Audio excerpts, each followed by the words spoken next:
Uh, I'm Sanjib Bose, Marketing Director for Kellogg Southeast Asia. As most of you must be knowing about Kellogg, but for those who do not, Kellogg is a plant-based food company which has been nourishing consumers for more than 100 years across 180 countries. And this started with our founder, Dr. W.K. Kellogg, when he invented cereal as a way for providing nourishing breakfast as a plant-based alternative to consumers who were looking for a well-being option to the other meat-based options that they were having at that point of time. And our quest for providing consumers with nourishing food that also delights them still continues even after 100 years. Now, moving on to today's topic, which is role of artificial intelligence and machine learning in food marketing. I thought before I get into that, I thought let's look at for a food industry, what does the impact of AI ML has had and is going to have in the coming years. So firstly, when we talk about food industry, we talk about the entire food chain, right? There are many people involved in this entire food chain. There are growers or farmers, as we call it. There are processors, people who take that raw material and process it. Then people like us who are manufacturing the food. Then it goes through a complex supply chain where it moves from various shippers to retailers. And finally, it ends up with consumers like you and me who have this food on an everyday basis. Now, over the last few years, like with the development that has happened in artificial intelligence and machine learning, it has had an impact on all these nodal points of this food chain. Starting from the farmers, right? So there is a lot of technology that's already been involved and the work is going on in terms of improving the productivity of the farmers. There's a lot of data points available in terms of the soil conditions, in terms of the chemicals that are being used, in terms of what weather conditions in which we get the best productivity, and all those development has helped the farmers improve their productivity. We spoke about the food next goes to the processors. Even there, now we all love the perfect French fries or we'll all love the perfect cereal. But if you have to do that, you have to ensure that the raw material coming in is of the best quality. And therefore, quality control is extremely important. Now, the machines have been learning based on the data that's been provided that what kind of raw material gets you the best output. And keeping that in mind, there's a lot of companies that are working with us as well as with our vendors to improve the quality control of those raw material. Now, as I said, there is a complex supply chain that is involved in the food industry. And there are a lot of inefficiencies that exist, be it in terms of not being able to predict the right demand or not able to supply in the right time, or with the multiple logistical challenges that exist in this entire chain. Now, as the data gets robust from these multiple points, the machine keeps learning and also is able to predict the better forecast, which therefore improves the efficiencies in the system and reduces the loss. Food waste is also a big concern in the entire food chain. And as we are getting more and more data, we are able to further reduce this waste. And there are a lot of companies that are working on this mission to reduce the food waste, which is not only a loss for the available food for the overall human society, but it also has a big impact on the carbon. The 2 points that I'm going to talk about today is one is foresight for innovation and marketing to consumers. Now, as you look at it, the data points that we have today are not just one. All of us are, whenever we go to eat, we are either taking a picture of the food that we're eating or sharing it with someone. At the same time, with the food delivery platform, there's a lot of data that's get fed. And people are at all point of time are also looking for a lot of data points, what to eat, what to keep them healthy. Now, all these data points are for us to navigate and to come up with foresight that's going to better help us serve the consumers with innovation that are suited to their needs, as well as helping us how do we talk to these consumers in a way that relate to them, which they understand, and which is also helping them make better choices. Now, this is not an exhaustive list. As the machines keep learning, I'm sure there'll be more and more impact of AI ML we'll be seeing in the food industry. However, for today's purpose, let me straightway jump into the last point, which is marketing to consumers, and share with you a short case study on how we have been using artificial and machine learning in the recent 1 year to reach out to our consumers to unlock newer avenues of growth. Firstly, last 18 months have been tough for all of us. But at the same time, we as marketers, we also know that there's been a huge shift in consumer behavior. Now, for us as a company, what does that mean? Now, what you see on the pre-pandemic side is a typical morning the way we would have seen it. We have a rush morning. We were always in a rush early in the morning, either to go to office or to go to school, and that's where there was a heightened need for convenient food, but at the same time food that is nutritious, and that's where we had a bulk of our occasions and our growth. However, as pandemic happened, we've seen that there has been a major change in that meal occasion. We are working from home, we are doing school from home, we are not heading out for play or for entertainment. Now, yeah, as things have changed, but over the time, this has had a big impact. So our mornings have changed, our meal locations have changed, and therefore what it means for us as a company is how do we understand what's the role of our food in this new occasions, and how do we help understand that better to drive growth.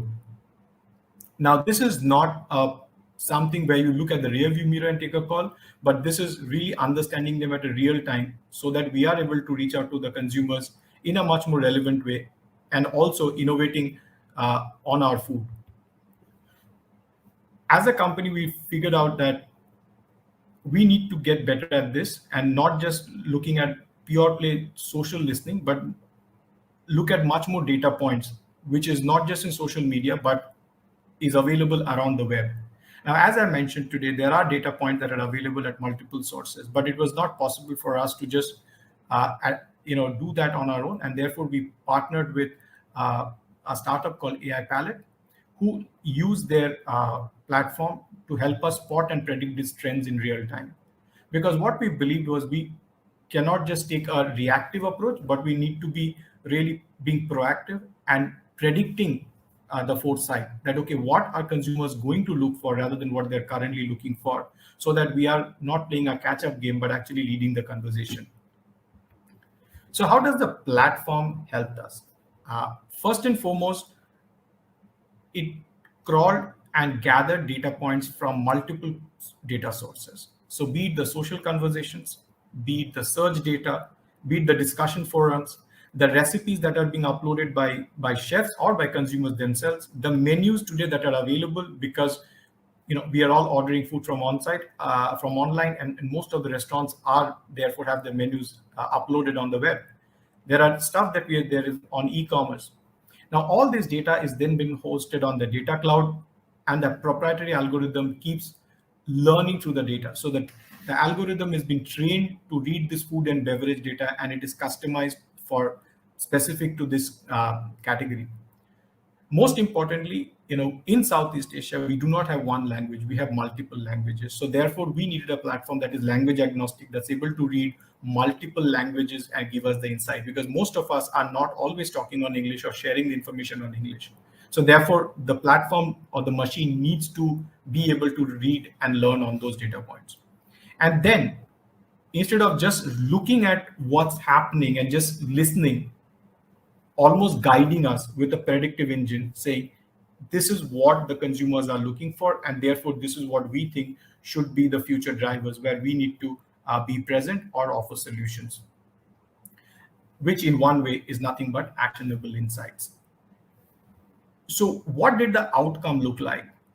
First and foremost, we looked at 4 markets. We looked at Singapore, Malaysia, Philippines, and Thailand as our 4 key markets, which also meant we were looking at 4 languages: English, Tagalog, Bahasa Malayu, and Thai. From all the data sources that we spoke, the machine actually gathered 485 million data points.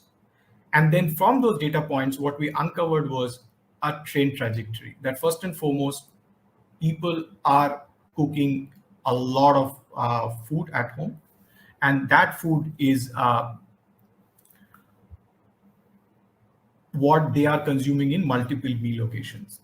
And that's a trend that they predicted is going year on year over a period of 2 years. So which showed that this is where there is a big opportunity for us as company to come and say, okay, if these meal locations are evolving, how do we be part of it?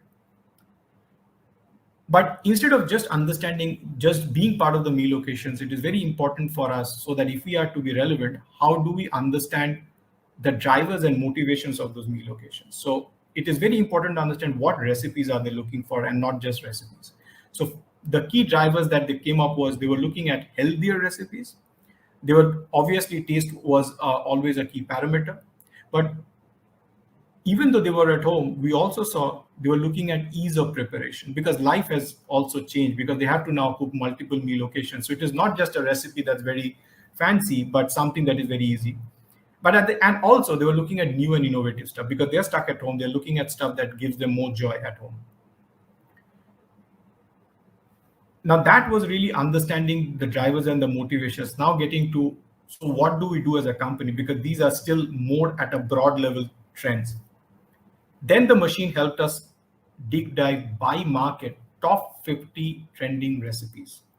However, where the beauty lied was the machine actually went even one level deeper and said these are not only top 50 recipes, but within these, which are the ones that actually are incorporating cereals.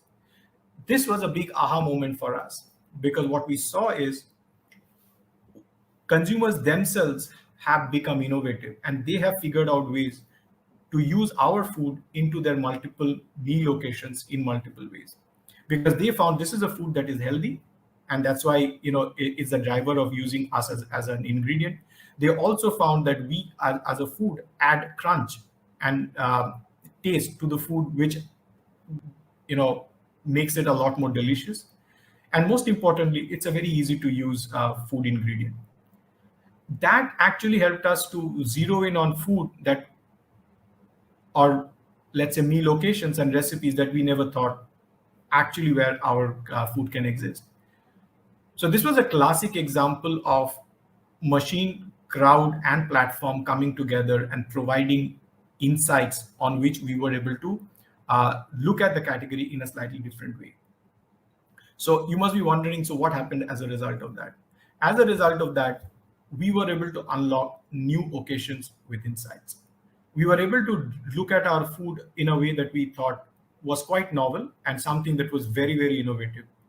And this is something that was not us, just figuring out something new, but it is actually listening to the consumers and figuring out what they were doing, and then taking that to a much more wider set of people so that they are also able to enjoy this food in multiple ways, adding nourishment to their meal occasions, but also a lot more enjoyment.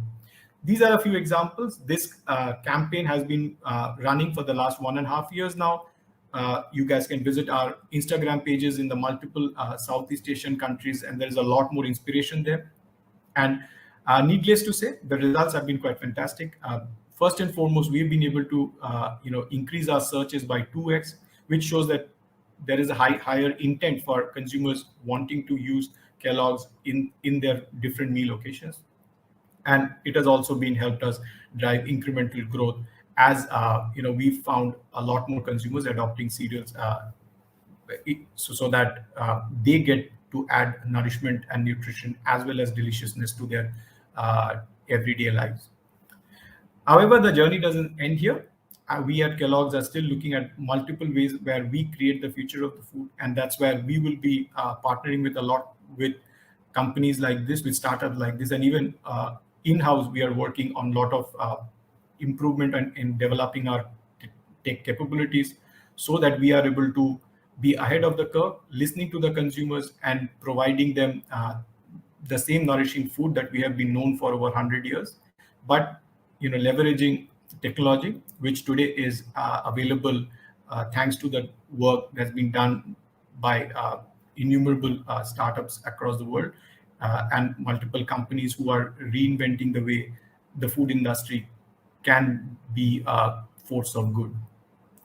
So thank you for listening to this, and happy to have a chat on a social platform or offline when we get to meet to understand and learn more as to how we can create better food solutions for the future.